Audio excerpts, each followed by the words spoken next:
Hello! We are super excited Because as promised, we are going out on a Parikrama with all the Bata rap walk winners. so let's make this Pujo surprisingly stylish.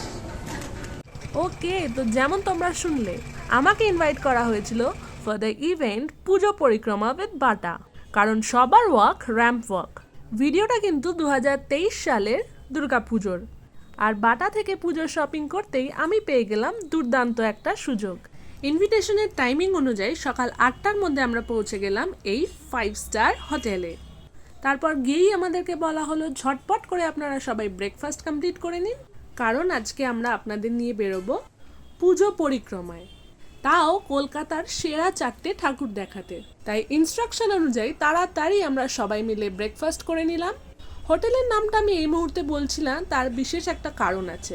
যাই হোক, তা তোমরা দেখলে দোসা থেকে শুরু করে লুচি, তরকারি, চানা মশালা, fruits, juice, muffins, আরও কত কিছু ছিল ব্রেকফাস্টে। কিন্তু কেন জানি না আমি ওভার এক্সাইটেড হয়ে গিয়ে ওখানে কিছুই খেতে পারলাম না। আর বাঙালি হয়ে লুচি তরকারি মিস করাটা আমার কাছে তো বিশাল বড় ব্যাপার। যাই হোক, আমি খেয়ে নিলাম কিছু ফ্রুটস আর একটু ফ্রুট জুস। আর এই ছিল আজকের আমার পুজো লুক। আমি পরেছিলাম একটা ফুশিয়া কালারের kurti with Banarasi dupatta with white trousers. এরপর বাটা অফিসিয়াল ইন্ডিভিজুয়ালসরা এলেন, আর এই হলো আমাদের সবার প্রিয় নীল।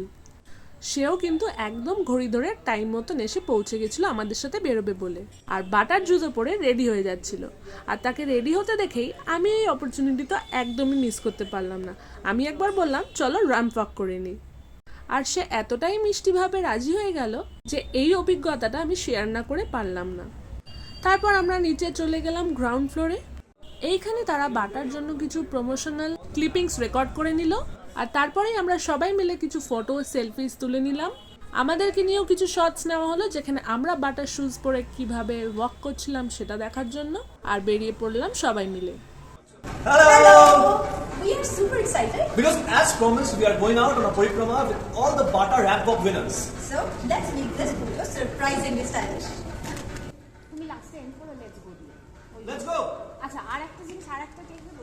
আর দারুণ ব্যাপার এটাই ছিল যে উইনার্স আর সেলিব্রিটিসরা আমরা সবাই একসাথে গল্প করতে করতে একটা দারুণ বড় লাক্সারি বাসে করে পৌঁছে গেলাম আমাদের প্রথম প্যান্ডেলে। আর প্যান্ডেলে পৌঁছাতেই দেখি এ তো সেলিব্রিটির মতো আমাদেরকে নিয়ে যাওয়া হচ্ছে। হ্যাঁ, একেবারেই সেলিব্রিটিরা এলে যেমন ঢাক বাজানো হয়, আলাদা করে এন্ট্রেন্স তৈরি করে দেওয়া হয়, অর্থাৎ ভিআইপি এন্ট্রি। আর পুজোর দায়িত্বে যারা থাকেন তারা যেমন এসে পুরো পুজোর থিমটা এক্সপ্লেন করেন, সেই সবটাই হচ্ছিল, অথচ ভিড়ও ঠেলতে হচ্ছিল না। কি দারুণ ব্যাপার।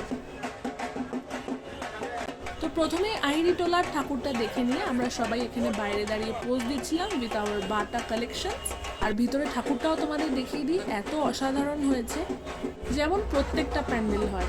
আর এখানে একদম সামনে ফ্রন্ট রোতে দাঁড়িয়ে ভিড় না ঠেলে দেখার যে অভিজ্ঞতা, সেটা তো আমি বারবার মনে করব আর সারা জীবন মনে রাখবো। এবং আমার থেকে বেশি খুশি হয়েছে আমার মা, কারণ প্রথমত সে তার প্রিয় পাখির সঙ্গে দেখা করতে পেরেছে, নীলের সঙ্গে দেখা করতে পেরেছে, পাখি অর্থাৎ মধুমিতা। আর এত সুন্দর লাক্সারিভাবে ভিড় না ঠেলে পায়ে বাটার জুতো পরে খুব কম হেঁটে এত সুন্দর সুন্দর ঠাকুর দেখতে পেরেছে। তো যেমনটা তোমরা দেখলে, এখন আমরা রয়েছি টালা বারোয়ারিতে, এবং পুজোর উদ্যোক্তারা আমাদেরকে থিমটা বলে বোঝাচ্ছেন যে কিসের থিম হয়েছিল। সেলিব্রিটিরা মাকে প্রণাম করে নিলেন, এবং তারই মাঝে আমরা শান্তিতে পুরো প্যান্ডেলটা ঘুরে দেখলাম। এরপর বাটার অফিসিয়াল ইন্ডিভিজুয়ালসদের সঙ্গে আরও কিছু ফটোশুটস হলো, আর তারপর আমরা পৌঁছে গেলাম আরও একটা প্যান্ডেলে। এটা ছিল আমাদের থার্ড প্যান্ডেল। এখানে পুরো প্যান্ডেল জুড়ে ছিল ছোট্ট ছোট্ট মাটির মূর্তি, অর্থাৎ এই থিম ছিল মাটির শিল্পকে ফোকাস করে।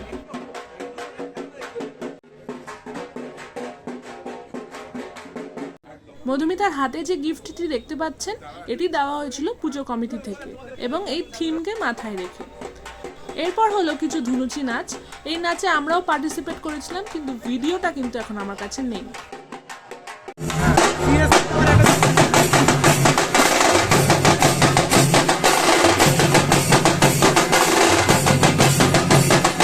এরপর আমরা চলে এসেছিলাম আমাদের লাস্ট ডেস্টিনেশন অফ পুজো পরিক্রমা অর্থাৎ মুদিয়ালিতে। আর এখানে দেখতেই পাচ্ছ তোমরা কিভাবে আমাদেরকে ওয়েলকাম করা হচ্ছে। আর শুধু এখানেই নয়, প্রত্যেকটা প্যান্ডেলেই আমাদের এইভাবেই ওয়েলকাম করা হয়েছিল। আর আমি এখানে মাকে বলছিলাম যে একটু হাত পা নাড়িয়ে একটু নাচার জন্য, এত সুন্দর ঢাক বাজছে, এই তালে যদি না নাচো তাহলেই আজকের ঘোরাটা কমপ্লিট হবে। তাই এবার আমরা এলাম, সবাই মিলে এসে আমরা পুরো প্যান্ডেল ঘুরে দেখলাম। আর ভিতরে যে মূর্তিটি হয় সেখানে মায়ের রূপ নিয়ে আলাদা করে বলার তো কিছুই নেই। প্রতিবার যেমন মুগ্ধভাবে দেখি, তবে ভিআইপি স্টেজে দাঁড়িয়ে আর ওদের সঙ্গে দাঁড়িয়ে সেলফি তোলা আর সব মানুষ যখন আমাদের ছবি তুলছিলেন সেটা দেখে সত্যি মনে হচ্ছিল হ্যাঁ, লাইফে আরও একটা মেমোরি তৈরি হলো। আর এর জন্যই বাটাকে অসংখ্য ধন্যবাদ। তাই এই প্যান্ডেলেও আমরা এখানে কিছুক্ষণ নাচ করে বাটার জন্য আরও কিছু শর্টস দিলাম। আগে তোমরা দেখে নাও সেই কিছু ক্লিপ। আরেকবার যাও, আরেকটা টেক নিয়ে নাও। একই পুজো পরিক্রমা with Bata। এই সমস্ত শুট শেষে আমরা বেরিয়ে পড়েছিলাম বাড়ির উদ্দেশ্যে। তবে তোমরা কিন্তু অবশ্যই জানিও যে পুরো ভিডিওটা দেখে তোমাদের কেমন লাগলো, নীল আর মধুমিতা তোমাদের কতটা প্রিয়, আর তোমরাও এরকম কোনো পরিক্রমায় যেতে চাও কিনা। আর আমি যদি এরকম সুযোগ পাই অবশ্যই তোমাদেরকে জানাবো। তার জন্য ভিডিওটা লাইক করো, শেয়ার করো আর অবশ্যই কমেন্টে জানাও তোমরা কোথা থেকে দেখছো।